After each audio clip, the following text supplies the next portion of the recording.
কালকে চন্দ্রদাকে যেভাবে মেরে ফেললো সেটা আমরা কেউই মেনে নিতে পারছি না। সকলেই প্রচণ্ড রকম ক্ষিপ্ত আছে এবং তার থেকেও বেশি যেটা রাগ হচ্ছে, ক্ষোভ হচ্ছে যে এরপরও পার্টির তরফ থেকে বিজেপির রাজ্য সভাপতি শ্রমিক ভট্টাচার্য তিনি বলছেন যে ধৈর্য রাখুন, কোনো রকম কোনো কিছু যেন কারোর উপর হামলা না হয়, মাথাটা ঠান্ডা রাখুন। এতে অনেকেরই ক্ষোভ হচ্ছে, আমারও ক্ষোভ হয়েছিল এবং এই জায়গা থেকে বিভিন্ন রকম খোঁজ খবর করা শুরু করলাম কেন এই কথাটা বলছেন, এবং সেই জায়গা থেকে কয়েকটা পয়েন্ট কিন্তু ক্লিয়ার হয়ে গেল। নাম্বার 1 পয়েন্ট হচ্ছে শ্রমিক দা না হয় কথাটা বলছেন, কিন্তু শুভেন্দুবাবু তিনিও তো সেই একই কথাই বলছেন। তাহলে নিশ্চিতভাবে এটা কারোর ব্যক্তি সিদ্ধান্ত নয়, এটা কোথাও একটা কেন্দ্রীয় নেতৃত্বের সিদ্ধান্ত আছে। কিন্তু কেন বলছেন সেই কথাটা যদি পরপর কয়েকটা আপনাদেরকে পয়েন্ট আমি ধরিয়ে দিন না, তাহলেই কিন্তু আপনাদের কাছে সেই ডটগুলোকে কানেক্ট করলেই পুরো পিকচারটা ক্লিয়ার হয়ে যাবে। শ্রমিকবাবু বলুন, শুভেন্দুবাবু বলুন, এই কথাটা একটা কারণেই বলছেন, যাতে আর কারুর রক্ত না ঝরে। যে ভয়ঙ্কর ষড়যন্ত্র নেক্সট 48 ঘন্টায় প্ল্যান করা হয়েছে, সেই ষড়যন্ত্রটাকে রুখে দেওয়া যেতে পারে, সরকারটা শপথ নিতে পারে এবং অফিসিয়ালি সরকারে বসে পুরো জিনিসটা আইনি পথে ট্যাকেল করা যেতে পারে। এবং সেই জায়গাটার জন্য এই কথাটা বলা হচ্ছে। কেন? পিসিমণি যে গায়ের জোরটা দেখাতে চেয়েছিলেন, মমতা ব্যানার্জি যে গায়ের জোরটা দেখিয়ে জবরদখল করে রাখতে চেয়েছিলেন পশ্চিমবঙ্গের গদিটা, সেইটা শেষ পর্যন্ত কাজে এলো না। এই রাজ্যের মাননীয় রাজ্যপাল RN রবি স্যার তিনি কিন্তু পশ্চিমবঙ্গের বিধানসভার মেয়াদ শেষ হয়ে যাওয়ার সাথে সাথেই সেই বিধানসভাকে ডিসলভ করে দিলেন, অর্থাৎ অফিসিয়ালি ধাক্কা মেরে মমতা বন্দ্যোপাধ্যায়কে বার করে দেওয়া হলো নবান্ন থেকে। না তার মন্ত্রিসভা এখন থেকে এফেক্টিভ, না তার বিধান পরিষদ যে পরিষদীয় দল রয়েছে সেইটা এফেক্টিভ। এবার থেকে যতক্ষণ পর্যন্ত না নতুন সরকার হাতে ক্ষমতা হস্তান্তর হচ্ছে, ততক্ষণ পর্যন্ত এই রাজ্যটা রাজ্যপালের হাতে, অর্থাৎ এই রাজ্যে অঘোষিত রাষ্ট্রপতি শাসন কিন্তু জারি হয়ে গেল। দেখুন, প্রোটোকল অনুযায়ী এটাই হওয়ার কথা ছিল। এখানে যখন 2011-তে পরিবর্তন হয়, তখন বুদ্ধদেব ভট্টাচার্য যখন বিকেলের দিকে ট্রেন্ড সেট হয়ে যায় যে তিনি হারছেন, বিপুল ভোটে বামেরা এখান থেকে যেতে চলেছে, সেই জায়গা থেকে তিনি নিজে এগিয়ে এসে রাজ্যপালের কাছে নিজের পদত্যাগপত্র জমা দেন। এটাই তো পরিষদীয় রাজনীতি। কিন্তু না, এখানে ওই যে বললাম না, অনেক চুরি দুর্নীতির ব্যাপার আছে। এখানে মমতা অভিষেকরা যে চুরিটা গত 15 বছর ধরে করেছে, তার যে কাচ্চা চিঠা সরকারের কাছে আছে, প্রত্যেকটা ফাইল ওপেন করা হবে, এদের যা আইনি পথে শাস্তি সেই ব্যবস্থা করা হবে। ফলে সেই ফাইলগুলো সরানো অত্যন্ত জরুরি। আর সেই জন্যই এই রেজিগনেশন না দেওয়ার নাটকটা করে যাচ্ছে, এখনও শয়তানি চালিয়ে যাচ্ছে মমতা আর অভিষেক মিলে। আর সেই জায়গাটার আজকে কিন্তু অফিসিয়ালি পরিসমাপ্তি ঘটল। কিন্তু এখানেই কি সব সমস্যা থেমে যাচ্ছে?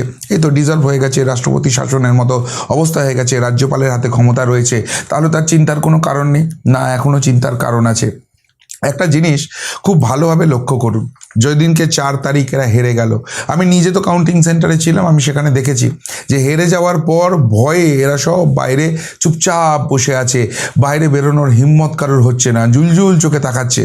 পুলিশ দিয়ে প্রোটেকশন দিয়ে বাইরে গিয়ে কর্মীদের সঙ্গে কথা বলে যে ভাই এরা বেরোচ্ছে, এদেরকে বেরোতে দাও। কেউ কোথাও 2-একটা হয়তো টিজ করেছে, কিন্তু কারোর গায়ে একটা আঁচড় অবধি পড়েনি, কারোর গায়ে এক ফোঁটা গেরুয়া আবির ছুঁড়ে দেওয়া হয়নি। যা ভাই, তোদের সঙ্গে একটা পার্থক্য ছিল, আছে, থাকবে, বার করে দেওয়া হয়েছে। এবং এরাও সেই জায়গাটা বুঝতে পেরেছে, ঘরে ঢুকে বসেছিল। কিন্তু তারপর ভালো করে ক্রোনোলজিটা বুঝুন। কালকে বিকেলবেলায় এই মমতার অভিষেক নিজেদের পরিষদীয় দলকে ডাকলো, নিজেদের নবনির্বাচিত বিধায়কদের ডাকলো, এবং যেটা খবর, এদের 80 জন বিধায়কের মধ্যে 11 জন বিধায়কই কিন্তু উপস্থিত ছিল না, অর্থাৎ কোথাও একটা কিছু বড় গণ্ডগোল আছে। এবং সেই মিটিংয়ের পরই কিন্তু দেখুন দিকে দিকে একটু রাত্রের দিকে পুরো অশান্তিটা শুরু হয়ে গেল। চন্দ্র আমার ভাই, তাকে তো ওরা মেরেই ফেললো, কিন্তু এর পাশাপাশি ঠিক সেই সময় মধ্যমগ্রামে ঘটনা ঘটেছে। আশপাশের অঞ্চলগুলোতে কি ঘটনা ঘটছে দেখুন। বরানগরে একজনকে ছুরিকাহত করা হলো। এখানে পানিহাটি, সেখানে রত্না কাকিমার বাড়ির চারিদিকে বোম বৃষ্টি করা হলো। বসিরহাট, সেখানে রোহিত মৃত্যুর সঙ্গে পাঞ্জা লড়তে শুরু করলো, তাকেও কিন্তু আহত করার চেষ্টা করা হলো। শুধুমাত্র তাই নয়, এখানে যারা ওই সেন্ট্রিক এলাকাটা ভাবছেন সেখানেই নয়, তার বাইরেও গোটা রাজ্যে অশান্তির পরিবেশটা ছড়িয়ে দেওয়ার চেষ্টা করা হলো। আরও কয়েকটা ইনসিডেন্ট সামনে আসছে, যেমন এখানে পরিষ্কার বলছে বীরভূমের নানুরে ড্রাম ভর্তি বোমা উদ্ধার হয়েছে। বিজেপির কার্যালয়ে ভাঙচুরের অভিযোগ উঠল বাঁকুড়ার সোনামুখীতে। ওরা তো হেরে ভূত হয়ে গেছে, তারপরও এই শক্তিটা পাচ্ছে কোথা থেকে, এই সাহসটা পাচ্ছে কোথা থেকে? অর্থাৎ ওই যে পরিষদীয় দলের বৈঠকটা হয়েছে, ওই যে নতুন বিধায়কদের নিয়ে বৈঠকটা হয়েছে, তারপর কিন্তু এরা গোটা রাজ্যে এদের যে স্লিপার সেলটা আছে, যে জেহাদি গোষ্ঠীটা আছে, বাংলাদেশ রোহিঙ্গা যাদেরকে ঢোকানো হয়েছে, তাদেরকে কিন্তু এরা অ্যাক্টিভেট করে দিয়েছে এবং এরা চাইছে অশান্তির পরিবেশটা তৈরি হোক, রাজ্যে আগুন জ্বলুক, রক্তপাত হোক, এবং সেই জায়গাটা করার জন্য এটা করছে। এর পাশাপাশি আরও বেশ কিছু খবর আসছে, যেমন পুরুলিয়ায় বুথ সভাপতিকে পরিকল্পিতভাবে খুন করা হয়ে গেছে। ক্যানিংয়ে বিজেপি কর্মীদের রীতিমতো মারধর করা হচ্ছে। ইংরেজ বাজারে একজন সমর্থক, বিজেপি সমর্থক, তাকে কুপিয়ে খুন করা হয়েছে। এগুলো এমনি এমনি হচ্ছে, এর আগে তো হয়নি। সব তো ল্যাজ গুটিয়ে ভয়ে ঘরে ঢুকে বসেছিল, তাহলে হঠাৎ করে কোথা থেকে এই শক্তি সঞ্চয়টা হলো? ওই মিটিংয়ে কি আলোচনা হয়েছে, ওই মিটিংয়ে কি ওষুধ দেওয়া হয়েছে যে যেখানে যেখানে এরা জিতে আছে বা লড়াই করেছে সেই জায়গাগুলোতে এই ধরনের অ্যাক্টিভিটি শুরু হয়ে গেল? গোটা রাজ্য জুড়ে এইভাবে অশান্তির আগুন ছড়িয়ে দেওয়া হলো। আসলে প্ল্যানটা খুব সহজ ছিল। প্ল্যানটা ছিল যে এইভাবে উত্তক্ত করো, তাতে যেভাবে আমাদের রক্ত ফুটছে এখন, যেভাবে হিন্দু সনাতনীরা খেপে উঠছে, তারা পাল্টা প্রত্যাঘাত করবে। এদেরকে ঘর থেকে টেনে বার করে যা হিসেব বোঝানো সেটা বুঝিয়ে দেবে। আর সেইটা যখনই হবে, এদের যে পুরো জেহাদি গোষ্ঠীটা আছে তাদেরকে ময়দানে নামিয়ে দেবে। এবার এই যে জেহাদি গোষ্ঠী যখন ময়দানে নামবে, তারা তো প্রিপ্ল্যান, তাদের তো অস্ত্র আছে, তাদের ট্রেনিং আছে, তারা পুরো এটার জন্যই তৈরি আছে। কালকে চন্দ্রকে যে মারা হলো, সেখানে যে বন্দুকটা, সেই বন্দুকটা প্রমাণ দিচ্ছে বিদেশি শক্তির যোগ আছে এখানে। নাহলে অত দামি বন্দুক দিয়ে এই ধরনের অপারেশন হয় না। এবং কীরকম ঠান্ডা মাথায় খুনটা করা হয়েছে। প্রথমে এমন বন্দুক ব্যবহার করা হয়েছে যাতে গাড়ির জানলার কাজটা ফুটো হয়ে যায়, ভেঙে যায়, এবং তারপর সেই ফুটো দিয়ে বন্দুক ঢুকিয়ে পর 3টে গুলি করে করা হয়েছে। দুটো, একটা তো হৃৎপিণ্ড ছিন্ন হয়ে বেরিয়ে গেছে, আরেকটা বুকে লেগেছে, আরেকটা পেটে লেগেছে, কিন্তু তারপরও মৃত্যু সুনিশ্চিত করার জন্য 10 রাউন্ড গুলি চলেছে। সুতরাং বোঝাই যাচ্ছে যে কারা এটার সঙ্গে ইনভলভ রয়েছে। ফলে যদি হিন্দু সনাতনীরা খেপে যায়, তারা রেগে গিয়ে রাস্তায় নামে, তাদেরকে পাল্টা প্রত্যাঘাত দেওয়ার জন্য এই জেহাদি বাহিনী কিন্তু তাণ্ডব করবে। এবং সেই জায়গাটা মহামান্য সুপ্রিম কোর্টের সামনে গিয়ে প্লেস করা হবে যে পশ্চিমবঙ্গে এই মুহূর্তে যা অবস্থা চলছে, তাতে করে রাষ্ট্রপতি শাসন জারি করা ছাড়া উপায় নেই। এখানে যেহেতু সরকার এখন নেই, তাকে ডিসলভ করে দেওয়া হয়েছে, সুতরাং সেই জায়গা থেকে এই পরিস্থিতি সামাল দেওয়ার মতো কোনো অবস্থা নেই। সেখান থেকে সুপ্রিম কোর্ট, মহামান্য সুপ্রিম কোর্টকে সিদ্ধান্ত নেবে অন্য ব্যাপার, কিন্তু এদের চেষ্টাটা ছিল যে আগামী 6টা মাস এই রাজ্যটাকে রাষ্ট্রপতি শাসনে রেখে দেওয়া। তাহলে এই যে ভোটটা হয়েছে সেটা ইনভ্যালিড করে দেওয়া যেতে পারে এবং নতুন করে ভোটের কথা তখন বলা যেতে পারে। এবং এই 6 মাসে যে তাণ্ডবলীলা চলবে, যখন সরকার হাতে থাকবে না, তখন যেভাবে এখানে খুনের রাজনীতি হবে, রক্তের রাজনীতি হবে, সেই জায়গা থেকে আর বিজেপি কর্মী সমর্থক তাদের কি আর ময়দানে পাওয়া যাবে? এই রকম একটা কিন্তু পরিকল্পনার কথা শোনা যাচ্ছিল। সেটা যাতে কোনো রকমে ইনস্টিগেট না হয়, আর একটা কর্মীরও যাতে প্রাণ না যায়, সেটার জন্যই কিন্তু কর্মীদের সংযত থাকতে বলা হয়েছে। তাহলে প্রশ্ন উঠছে যে এইভাবেই কি সংযত থাকবে? না, তারও উত্তর আছে। কিন্তু তার আগে আর একটা ইম্পর্টেন্ট কথা বলি। এই জায়গাটা দেখুন, পশ্চিমবঙ্গে ভোটে মাফিয়াগিরি হয়েছে। কালীঘাটে গিয়ে মমতা ও অভিষেকের পাশে দাঁড়িয়ে দাবি অখিলেশ যাদবের। অখিলেশ যাদব হঠাৎ করে পশ্চিমবঙ্গে এলেন কেন? কি এখন তার লেনাদেনা আছে? এই অখিলেশ যাদবের যে পার্টিটা আছে, তার নাম ও নিশান পশ্চিমবঙ্গে নেই। একটা দুটো আসনে এর ওর সঙ্গে জোট করে দাঁড়ায়, কটা ভোট পায় এরা, নিজেদের কটা ভোট আছে। সেই অখিলেশ যাদব কেন কলকাতায় ছুটে এলো? এবং ভালো করে খেয়াল করে দেখুন এই তৃণমূলের সঙ্গে এই অখিলেশ যাদবের সম্পর্ক।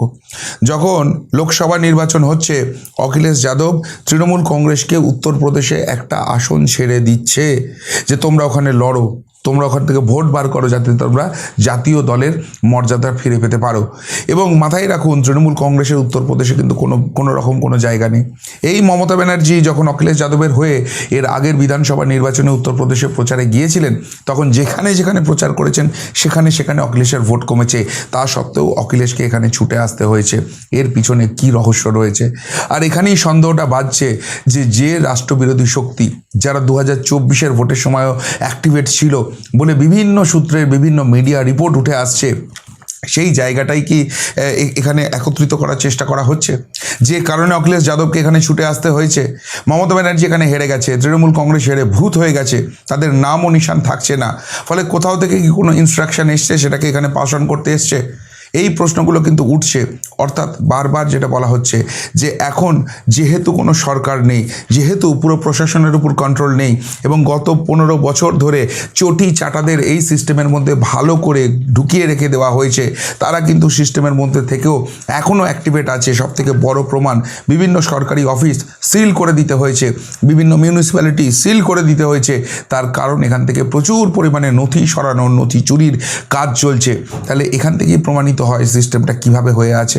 আর তাই সেই সিস্টেমটাকে কাজে লাগিয়ে নতুন সরকার যদি শপথ নিতে না পারে, তাহলে এই তাণ্ডব লীলাটা আরও কন্টিনিউ করা যেতে পারে, পরিস্থিতি হাতের বাইরে নিয়ে চলে যাওয়া যেতে পারে এবং সেইটা দেখে মহামান্য সুপ্রিম কোর্টের সামনে গিয়ে এখানে রাষ্ট্রপতি শাসনের দাবি করা হতে পারে। এবার আপনারা বলবেন রাষ্ট্রপতি শাসন জারি করলে কি হবে? দেখুন, একটা জায়গা থেকেই ভালো করে বোঝার চেষ্টা করুন। এই তৃণমূল এতদিন কোটি কোটি কোটি কোটি টাকা খরচ করেছে, আপনার ট্যাক্সের টাকা খরচ করেছে। ওই কপিল সিব্বাল, ওই অভিষেক মনু সিংভি তাদেরকে কোটি কোটি টাকা খরচ করে সুপ্রিম কোর্টে পাঠিয়েছে, হাইকোর্টে মামলা লড়িয়েছে। কি না, এই রাজ্যে মহামান্য আদালত যে নির্দেশ দিয়েছে যে সিবিআই তদন্ত করতে হবে, ইডি তদন্ত করতে হবে, সেগুলোকে আটকাবার জন্য সেই তৃণমূল আজকে বলছে সিবিআই তদন্ত করো। তার মানে এখানে এখন আর কন্ট্রোলটা এখানে নেই, কিন্তু ওই দিকটা দিয়ে যদি কোনো রকমের টাইমটাকে বাই করা যায়, টাইমটাকে কিল করা যায়, এখানে পরিস্থিতি ঘুরিয়ে দেওয়া যায়, সেই চেষ্টাটা কিন্তু আপ্রাণভাবে চলছে। এবং আগামী কালটা বিজেপির জন্য অত্যন্ত গুরুত্বপূর্ণ, কেননা সরকারে এসে গেছে, কিন্তু মুখ্যমন্ত্রী কে হবেন, মন্ত্রিসভায় কারা কারা ঠাঁই পাবেন, কার কী ভূমিকা হতে চলেছে, সেই সমস্ত সিদ্ধান্ত কিন্তু আগামীকাল হতে চলেছে। মাননীয় অমিত শাহজি আসছেন, ওড়িশার যিনি মুখ্যমন্ত্রী আছেন তাকে পর্যবেক্ষক করা হয়েছে এবং সেই পরিষদীয় দলের বৈঠক ডাকা হয়েছে, সেখানেই কিন্তু সর্বসম্মতভাবে এই সিদ্ধান্তগুলো নেওয়া হবে। এখানে চন্দ্রনাথের এই যে ভয়ানক হত্যালীলা হলো, সেখান থেকে এটা অনেকটা ঘেঁটে গেছে। এরপর যদি সত্যিই এখানে গণ্ডগোলটা লাগিয়ে দেওয়া যেতে পারে, একদিকে যারা হিন্দু সনাতনী রয়েছেন, যারা বিজেপিকে এই রাজ্যে সরকারে এনেছেন, তারা ক্ষেপে গিয়ে আর সহ্য করতে পারছেন না, যারা তৃণমূলী রয়েছেন তাদের উপর বেছে বেছে যা হিসেব মেটাচ্ছেন। উল্টো দিকে ওই মমতা, ওই অভিষেক, যারা এতদিন ধরে 15 বছর ধরে সযত্নে লালিত করেছে, ওই যেখানে ফেন্সিং করতে দেয়নি সেখান দিয়ে যে বাংলাদেশি রোহিঙ্গা ঢুকিয়েছে তাদেরকে সুপার অ্যাক্টিভ করে দেবে, স্লিপার সেলকে করে দেবে, রাজ্যে যে অশান্তির পরিবেশ হবে, সেই জায়গা থেকে এই পরিষদীয় বৈঠক, এই মন্ত্রিসভা ঠিক করা, এটা কি হবে? এবং এটা যদি ঠিক করা না যেতে পারে, 9 তারিখ যে শপথ গ্রহণ আছে সেটা করানো যাবে। যদি 9 তারিখ শপথ গ্রহণ না করানো যায়, মন্ত্রিসভা এখনই গঠন করা না যায়, এই পরিস্থিতি কিন্তু আরও ডিটোরিয়েট করবে। প্রশাসনের উপর কন্ট্রোলটা আসবে না, পুলিশের উপর সেই ডিটারমাইন জায়গাটা আসবে না। তাহলে সেই পরিস্থিতি আরও যখন ডিটোরিয়েট করবে, সেই জায়গা থেকে শপথ নেওয়ার জায়গাটা কি আরও তৈরি করা যাবে? ফলে এই জন্য এই 48 ঘন্টাটা অত্যন্ত অত্যন্ত অত্যন্ত গুরুত্বপূর্ণ। এবং সেই কারণেই শ্রমিক ভট্টাচার্য বলুন, ডক্টর সুকান্ত মজুমদার বলুন, শুভেন্দু অধিকারী বলুন, সকলেই একটা কথা বলছেন, ধৈর্য রাখুন। কারোর উপর কোনো আক্রমণের ঘটনা, কাউকে কোনো হেনস্থার ঘটনা করবেন না। মন্ত্রিসভাটাকে শপথ নিতে দিন। কেননা সত্যিই যতই রাজ্যপালের আন্ডারে থাকুক, যতই রাষ্ট্রপতি শাসনে থাকুক, যে মন্ত্রিসভার কন্ট্রোলে যে অভিভাবকত্ব থাকে, সেটা এই মুহূর্তে পশ্চিমবঙ্গের নেই। এবং সেইটা যাতে না হয়, সেইটার জন্য মমতার অভিষেক শেষ চেষ্টা করে যাচ্ছে। আর সেইটাকে সেই পাতা ফাঁদে না পা দেওয়ার জন্যই ধৈর্য ধরতে হচ্ছে, যেটাকে অনেকের গান্ধীগিরি মনে হচ্ছে। হ্যাঁ, আমাদেরও প্রচণ্ড প্রচণ্ড ক্ষোভ বাড়ছে, রাগ হচ্ছে, দুঃখ হচ্ছে, যন্ত্রণায় বুকটা ফেটে যাচ্ছে, কিন্তু তা সত্ত্বেও বৃহত্তর স্বার্থে 9 তারিখ অবধি শান্ত থাকতে হবে। নতুন মন্ত্রিসভাকে এখানে শপথ নিতে দিতে হবে, পুরো অ্যাডমিনিস্ট্রেশন, পুলিশের কন্ট্রোলটা নিতে দিতে হবে এবং তারপর তাদেরকে সিদ্ধান্ত নিতে হবে। এবার ভাবুন, মন্ত্রিসভার শপথ নিয়েছেন মুখ্যমন্ত্রী বা স্বরাষ্ট্রমন্ত্রী, যাদেরকে ভাবছেন তারাই দায়িত্ব নিয়েছেন। পুলিশের ডিজিপি যিনি রয়েছেন তিনিই থাকবেন, বা নতুন করে আরও যোগ্য ব্যক্তিকে নিয়ে আসা হবে। পুলিশ সিস্টেমটা চেঞ্জ হচ্ছে এবং সেখানে অজয় পাল শর্মা রয়েছেন, এখানে তার তো গুরুত্বপূর্ণ ভূমিকা এই সরকারে থাকবে, সেটা বোঝাই যাচ্ছে। নাহলে থেকে 5 বছরের জন্য এখানে রাখা হতো না। সুতরাং সেই জায়গা থেকে যখন এই পুলিশ স্ট্রাকচারটা হয়ে যাবে, ওই আগে যেরকম 14 তলা থেকে কন্ট্রোল করা হতো, সেই জায়গাটা করা হবে না। ফ্রি হ্যান্ড দেওয়া হবে পুলিশকে এবং বলা হবে তোমরা সাফাই অভিযান করো। কোন দল কোন রং কিচ্ছু দেখো না, সাফাই অভিযানটা করো, এদেরকে এলিমিনেট করো, এদেরকে সিস্টেম থেকে বাইরে বার করে দাও, যাতে আগামী দিনে কেউ এই ধরনের কোনো ঘটনা করতে না পারে। এসআইআর হয়েছে, কিন্তু আবারও বলছি 60 to 70% কমপ্লিট হয়েছে, এখনও 30-40% এরা ঢুকিয়ে রেখে দিয়েছে। সেইগুলোকে নতুন করে ডিটেক্ট করতে হবে, ডিলিট করতে হবে, এবং তারপরে এই সামগ্রিকভাবে এদেরকে কিন্তু ডিপোর্ট করার ব্যবস্থা করতে হবে। পশ্চিমবঙ্গটাকে ক্লিন আপ করতে হবে, এবং সেটা করার জন্য নতুন মন্ত্রিসভার দায়িত্ব নেওয়াটা অত্যন্ত অত্যন্ত দরকার। যতক্ষণ পর্যন্ত না সেটা করছে ততক্ষণ পর্যন্ত কন্ট্রোল আসবে না, আর যতক্ষণ পর্যন্ত কন্ট্রোল আসছে না ততক্ষণ এই মমতা, এই অভিষেক এইভাবেই রাজ্যটাকে উত্তপ্ত করার চেষ্টা করবে, এখানে রক্তগঙ্গা বইয়ে দেওয়ার চেষ্টা করবে। সেই কারণেই কিন্তু সকলকে সংযত থাকার বার্তা দেওয়া হচ্ছে, মানুষের ভালোর জন্য, যাতে আর রক্ত না ঝরে সেটার জন্যই ধৈর্যটা ধরে থাকতে বলা হচ্ছে। কেননা যদি পুলিশি সিস্টেমের মাধ্যমে আইনি পদ্ধতিতে এই পরিষ্কারটা হয়, এই সাফাই অভিযানটা হয়, আমরা দিনের শেষে একটা পরিষ্কার জঞ্জালমুক্ত সমাজই তো দেখতে চাই। সেটা যদি পুলিশি সিস্টেমের মাধ্যমে হয়ে যায়, আইনি পদ্ধতিতে হয়ে যায়, আর সেই জায়গা থেকে কোনো মায়ের কোল খালি হবে না, কোনো দিদির সিঁদুর মুছবে না, সেটাই তো কাম্য। সেই কারণেই সকলেই কিন্তু ফুটছেন, কিন্তু তা সত্ত্বেও এই ধৈর্যের বার্তাটা দেওয়া হচ্ছে। ফলে আগামী 48 ঘন্টা অত্যন্ত অত্যন্ত ক্রুশিয়াল, এবং সেই জায়গায় যাতে মমতা অভিষেকরা আর কোনো বদমাইশি করে আর কোনো সিস্টেমকে ঘাঁটতে না পারে, এই কন্ট্রোল নেওয়াটা আটকাতে না পারে, সেটার জন্যই কিন্তু সমস্ত কিছু চলছে। যদি এই নিয়ে কোনো